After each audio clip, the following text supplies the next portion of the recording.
How about that B-roll?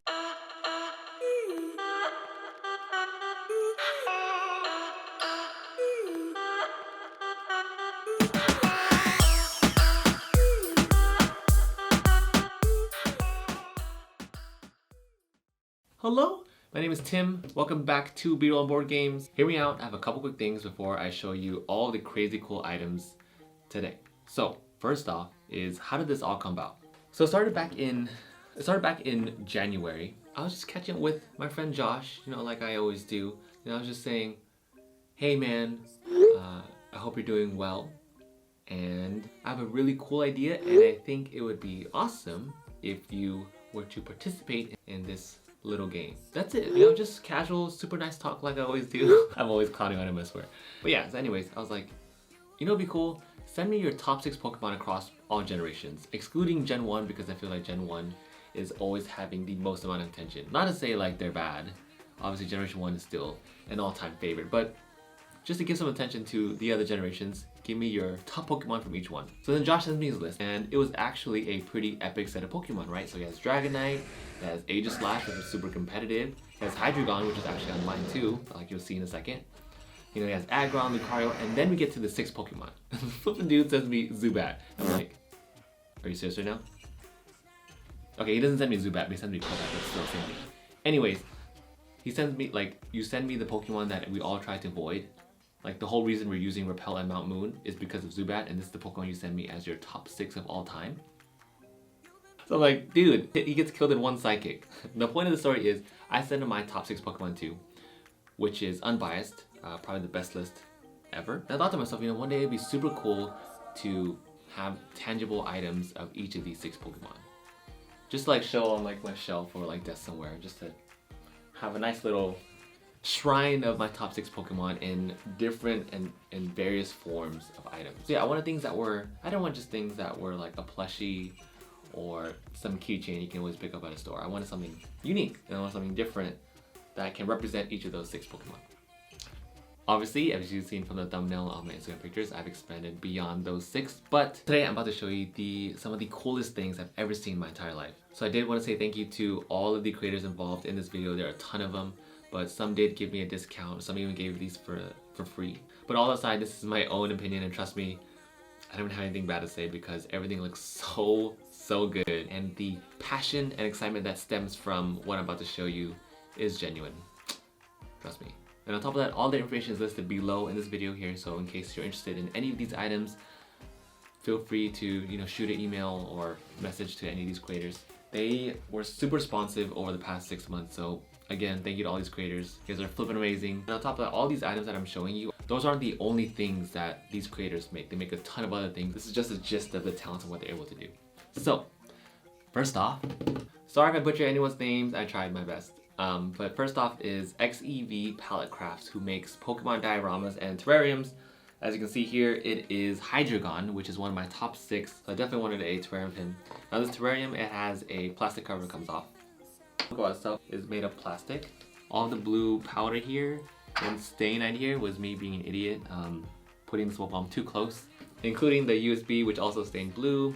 If you've seen any of my other board game videos, you know that I apparently am reputable for staining the board game pieces or losing them in the ocean. So when I first spoke to Xevpalletcrafts, I asked her, I was like, hey, I think it'd be cool to have a Hydreigon terrarium or diorama. And she asked me, well, what are you picturing? What are you imagining? And I was like, well, I'm thinking about a epic landscape.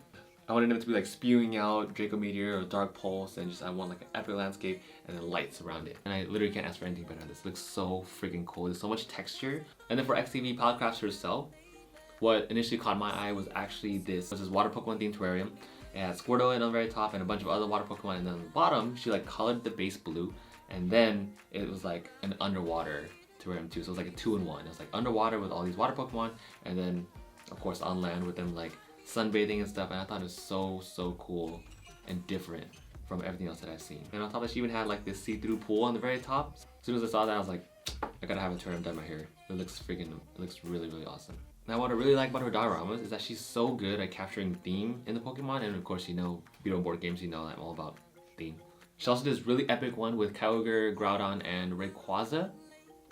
or the 3 legendaries that were in control of like weather and stuff, and that one looked really nice with a ton of detail. The last one I wanted to point out was when she did a Rowlet where he's like in a nest. I like died a little inside when I saw this. That is Xevpalletcrafts Mastery at her Terrarium diorama. Loved it. Big fan of her work. Go follow her if you love Pokemon dioramas. So next up is Waku Island. If you're watching, hi Winnie. So Winnie does her own rendition of dioramas by taking these hard shell Game Boy cases. For the most part, she also does other game stations, but the primary one is Game Boy cases. And then like coming out of the screen will be the environment of like the Pokemon itself. So in terms of creative control, Winnie pretty much had all creative control over this. I just asked for a teal Game Boy Color for nostalgia, because the very first Game Boy I had was a teal Game Boy Color with Pokemon Blue. So what she did, let me tell you what Winnie did.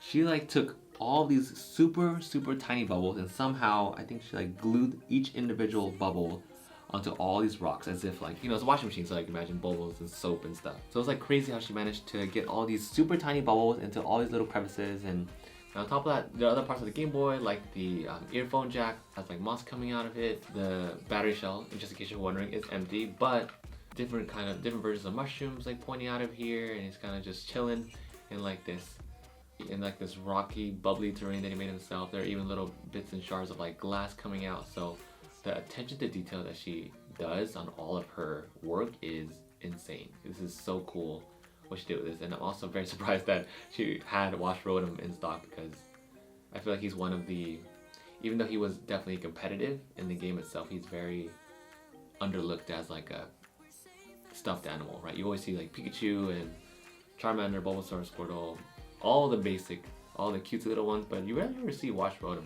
I'm very surprised and lucky that she had Rotom in stock. Now, aside from Rotom, she makes a ton of other recreations of these Game Boy terrariums. I'm a sucker for theme, okay? So the fact that she's able to capture this theme so well in other Pokemon just like kills me inside. Like for example, like Marowak right here has like a rock theme, right? So like a lot of browns and yellows and oranges, which captures that rocky terrain.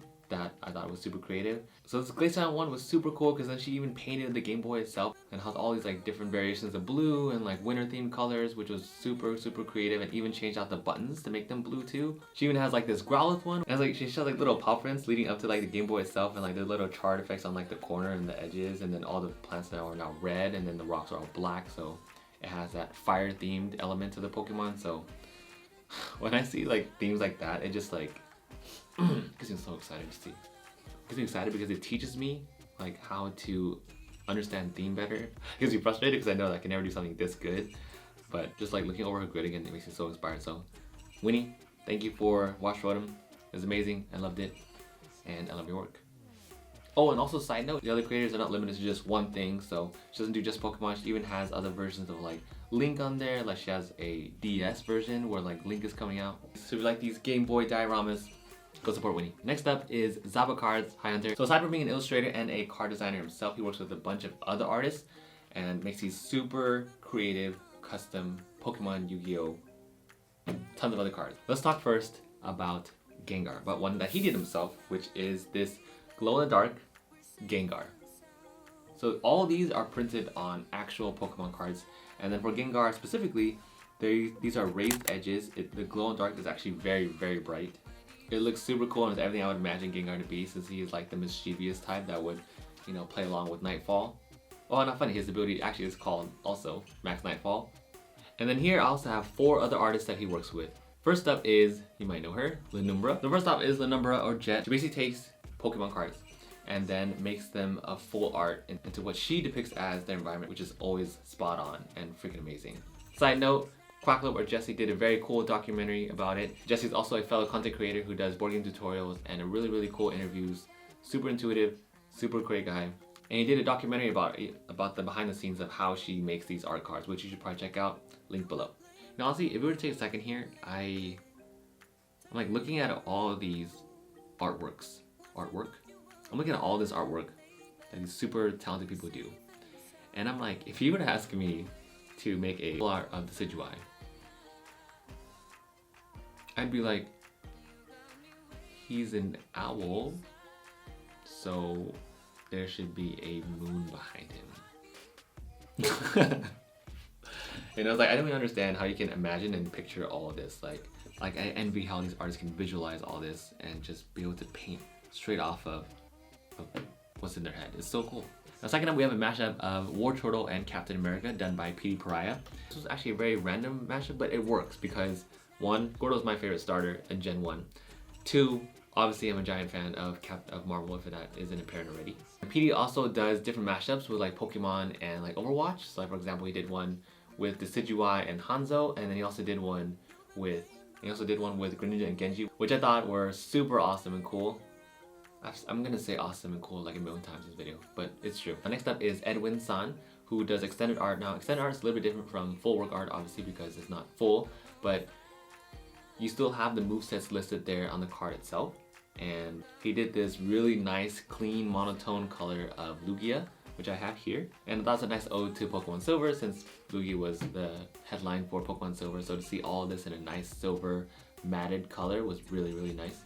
So of course, Zaba works with a bunch of other artists, but just to showcase one more that I was a big fan of leading up to Avengers Endgame, which was Rushfortacos. So I have 3 favorite Mario heroes in this order, and that is Iron Man, Doctor Strange, and Moon Knight. And moving across all this, obviously, Alakazam is one of my favorite Pokemon. And I just thought when I started seeing these mashups of like Pokemon and Marvel heroes, I was like, man, it would be really cool to see Alakazam and Doctor Strange together. So the second I saw it, it was instant buy. It made me weak.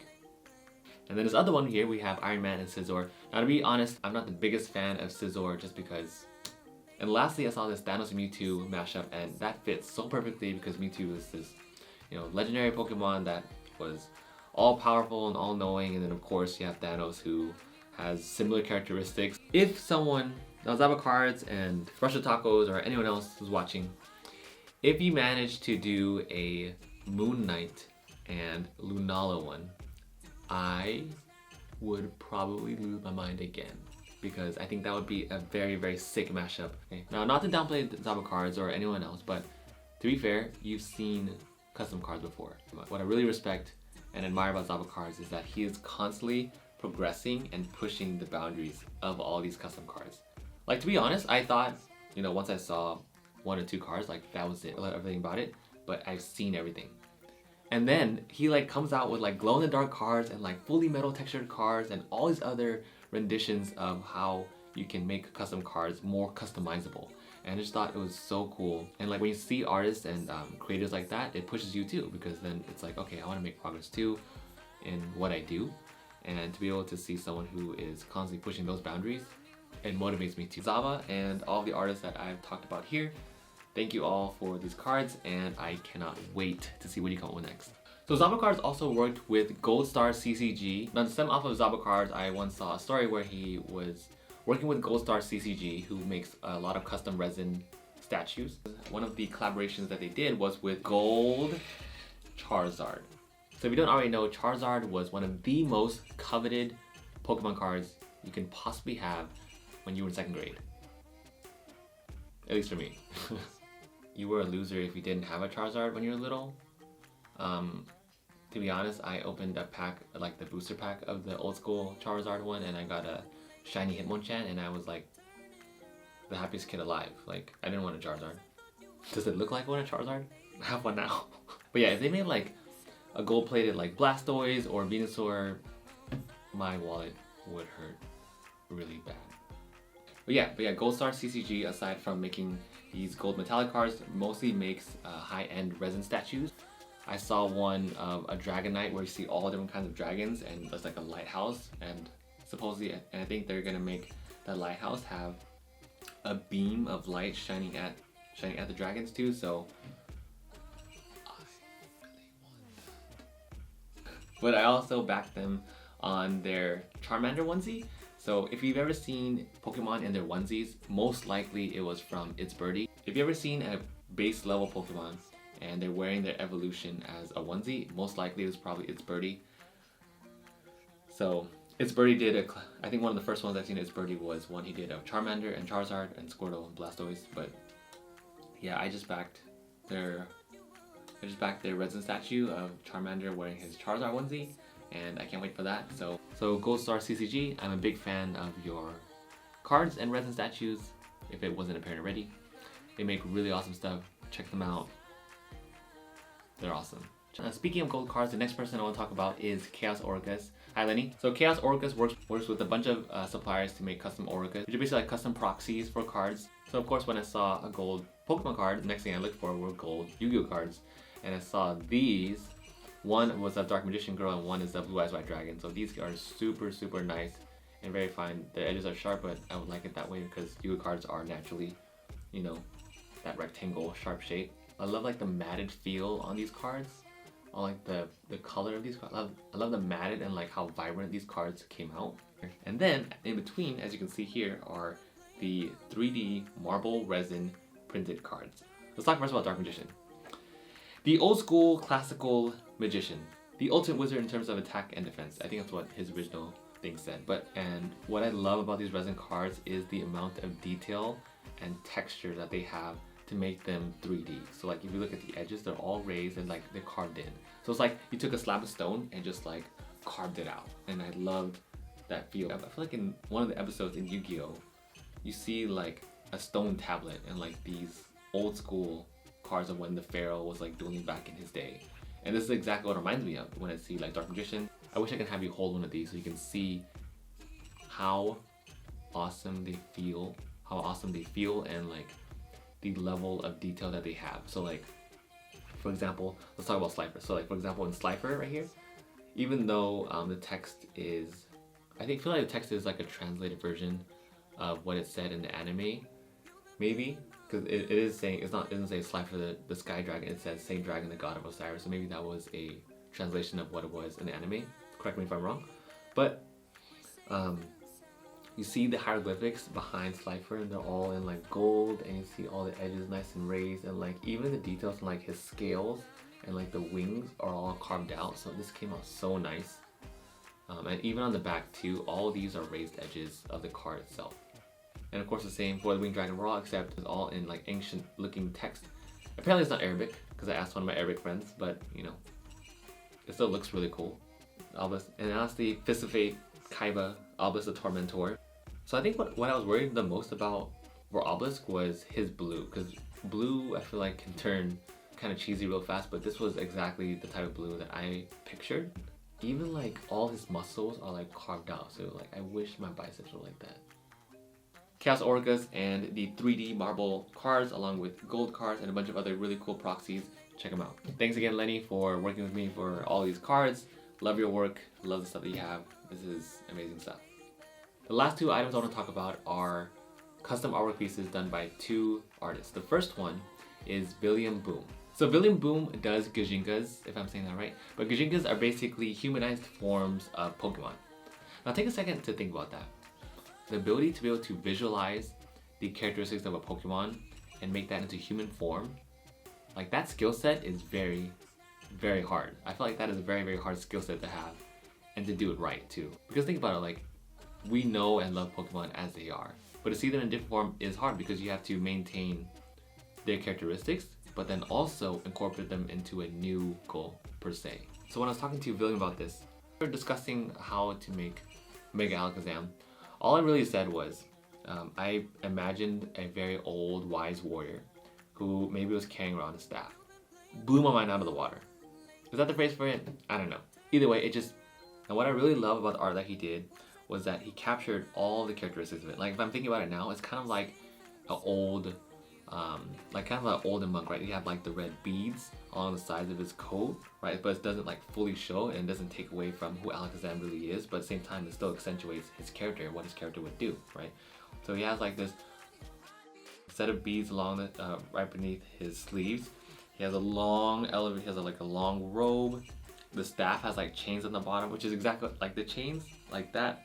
Little like details like that really like wins me over when art bead in the middle of his forehead. He has the red jewel in his forehead, and then even his hair has like wisps of like white and still maintains his yellow to kind of retain that integrity of who Alakazam is, but at the same time.